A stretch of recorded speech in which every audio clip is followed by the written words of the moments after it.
विधानसभा में बजट सत्र के दौरान जब अखिलेश यादव सदन में बोल रहे थे तो उन्होंने कहीं ना कहीं आज बीजेपी के साथ साथ कांग्रेस पर भी निशाना साधा। कहा कि कांग्रेस से ही बीजेपी ने सीखा है कि कैसे विपक्षी दल के जो नेता उनके खिलाफ जांच एजेंसियों को लगाया जाए। हमारे साथ कांग्रेस विधानमंडल दल की नेता आराधना मिश्रा मोना जी। आराधना जी कह रहे हैं कि कांग्रेस से ही सीखा है बीजेपी ने कि विपक्षियों के खिलाफ कैसे एजेंसियों को लगाया जाए। अब मैं इसको सौभाग्य कहूँ या दुर्भाग्य कहूँ कि एक लंबे समय तक कांग्रेस पार्टी ने केंद्र में शासन किया। अब ये सौभाग्य कांग्रेस पार्टी को मिला, बहुत लोगों को नहीं मिला, तो वो कार्यप्रणाली को नहीं समझ पाए।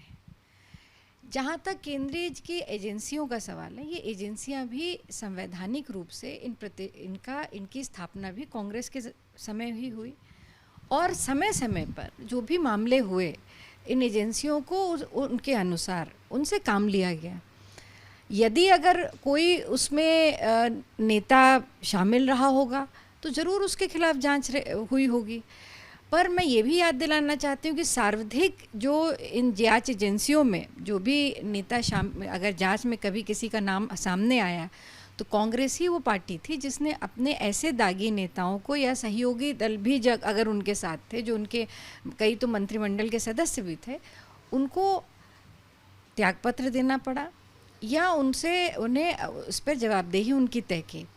दूसरा मैं एक ज़रूर बात याद दिलाना चाहती हूँ कि कांग्रेस पार्टी ने और कुछ किया हो ना किया हो, आपराधिक राजनीति का अपराधीकरण कांग्रेस ने कभी नहीं किया। जो ये आरोप लगा रहे हैं, मैं ये मानती हूँ कि इसका जवाब और इसके जन्मदाता वही लोग रहे जिन्होंने राजनीति में अपराधियों को टिकट दिया। आपने राजनीति में अपराधीकरण की बात कही। जो प्रयागराज की घटना है उसमें एक आरोपी की तस्वीर अखिलेश यादव के साथ अब सामने आई है, वायरल हो रही है। देखिए, मैं इस पे कोई व्यक्तिगत टिप्पणी नहीं करना चाहती क्योंकि राजनीतिक जीवन में बहुत सारे लोग मिलते हैं। अब वो उसका आपराधिक इतिहास है, ये उनकी जानकारी में अगर था तो बिल्कुल उस पर सवाल उठना चाहिए, और अगर उनकी जानकारी में नहीं था तो मुझे नहीं लगता कि कोई दोषारोपण होना चाहिए। पर अगर ऐसे आपराधिक व्यक्ति के कोई आपराधिक इतिहास और कोई नेता जाने तो उसको अपने आप को ऐसे लोगों की, ऐसी छवि के लोगों से अपने आप को दूर रखना चाहिए। ये आवश्यक है स्वच्छ राजनीति के लिए। और जहाँ तक जो प्रयागराज की घटना है, अगर आप देख लीजिए उसका समीकरण,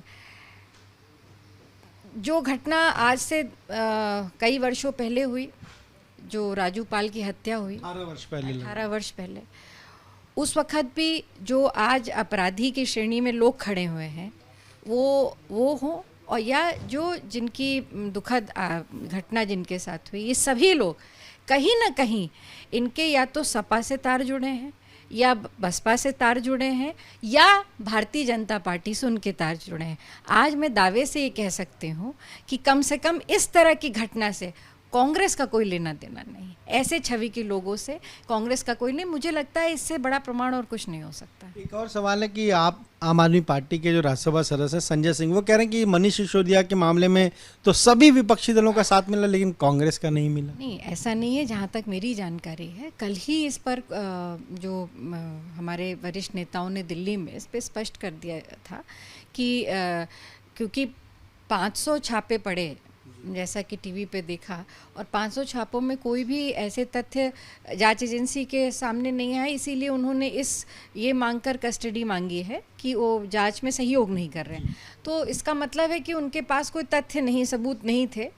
तो मैं ये मानती हूँ कि सीबीआई अगर इस तरह की काम कर रही है तो कहीं ना कहीं उनके मन में या तो कहीं से वो गाइडेड हैं या कोई ऐसी कारण होगा जिसके पीछे वो उनको कस्टडी में ले रही। पर उसके बाद भी हमारी पार्टी का इस पे स्पष्ट रुख है कि जो न्यायिक प्रक्रिया है, हमें न्यायालय पे विश्वास है। अगर जब न्यायालय में ये मामला जाएगा और न्यायालय इसमें जो है निष्पक्ष रूप से अपना निर्णय सुनाएगा। तो ये आपने सुना क्या कहना है कांग्रेस विधानमंडल दल की नेता आराधना मिश्रा मोना का। साफ तौर पर कह रही हैं कि जिस तरह के आरोप लगाए जा रहे हैं, कम से कम राजनीति में जो अपराधीकरण है वो नहीं होना चाहिए, और जो प्रयागराज की घटना हुई उसमें तमाम दलों के जो संपर्क हैं, कनेक्शन है, वो सामने आए, लेकिन कांग्रेस का कहीं से भी कोई कनेक्शन सामने नहीं आया है।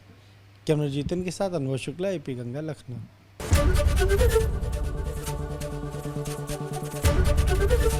एबीपी गंगा खबर आपकी, जुबान आपकी।